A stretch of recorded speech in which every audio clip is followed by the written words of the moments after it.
आम्हालाच काय सांगताय तुम्ही? आम्ही हे सांगतोय ना तुम्हाला की ती प्रॉडक्ट्स आमची नाहीये, ते आमचे डुप्लिकेट प्रॉडक्ट्स यूज करतायत मार्केटमध्ये. पण सिद्ध कसं करायचं हे तुम्ही सांगा ना आम्हाला. आणि ती कंपनी वेगानावर रेसर आहे. आपलं रॉ मटेरियल वापरून ते काहीतरी करतात, पण यावरून काही सिद्ध करू शकत नाही.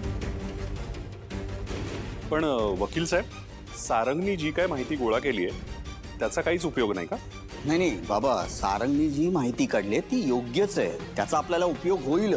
पण आत्ता या क्षणाला कोर्टासमोर कसं सिद्ध करणार की ही जी प्रॉडक्ट्स मार्केटमध्ये आत्ता आहेत ती फेक आहेत? कोर्टाला पण काहीतरी ठोस पुरावे लागतील ना, तरच ते कारवाई करतील. काय वकील साहेब? नाही, बरोबर बोलताय मॅडम. त्या कंपनीवर जर अनऑफिशियल धाड आपण टाकली तर हे शक्य आहे. अनऑफिशियल कशाला? आपल्याकडे जी माहिती आहे ती आपण पोलिसांना सांगू आणि त्यांना रिक्वेस्ट करू की पुढे ऍक्शन घ्या. नाही ऐश्वर्या, तोच तर प्रॉब्लेम आहे. आपण कुठलीही ऑफिशियल कंप्लेंट करूच शकत नाहीये आणि कुठलंही डिपार्टमेंट उगाच उठून धाडी नाही टाकणार. रिस्क कशाला घेतील ते? रिस्क घेणारी व्यक्ती असेल तर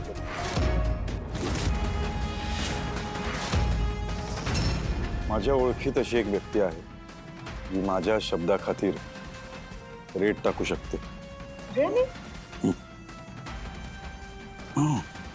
सुपर. नाही सुपर्ब नाही, तुझ्याकडून हे अपेक्षित होतं. मला वाटलं तू मोठा आहेस, तू सगळं सांभाळून घेशील.